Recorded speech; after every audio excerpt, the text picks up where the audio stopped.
ఉపాధ్యాయుల బృందానికి మరియు నా తోటి విద్యార్థులకు అందరికీ శుభోదయం. మొదటగా అందరికీ నేను అంతర్జాతీయ మాతృభాష దినోత్సవ శుభాకాంక్షలు తెలియజేస్తున్నాను.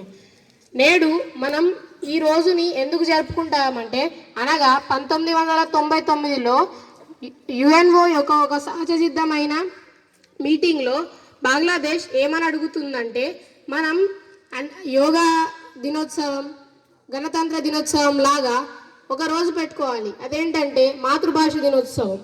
అసలు మాతృభాష దినోత్సవం ఎందుకు జరుపుకుంటారు? దీన్ని యుఎన్ఓ 2000 సంవత్సరంలో అమలు పరిచింది.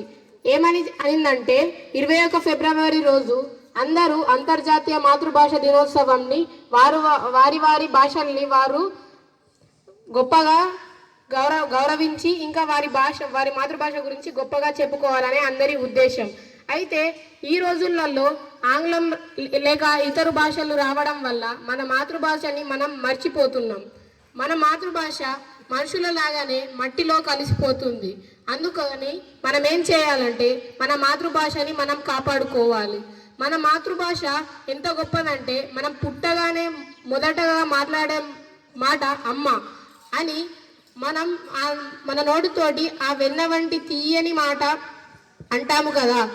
అంతే మనం వేరే వారితో నా మాతృభాష తెలుగు, నా మాతృభాష ఇది అని గొప్పగా చెప్పుకునే విధంగా ఉండాలి. చివరిగా నేను నా మాతృభాష అయిన తెలుగులో ఒక పద్యం చెప్పి నా ఉపన్యాసాన్ని ముగిద్దాం అనుకుంటున్నాను.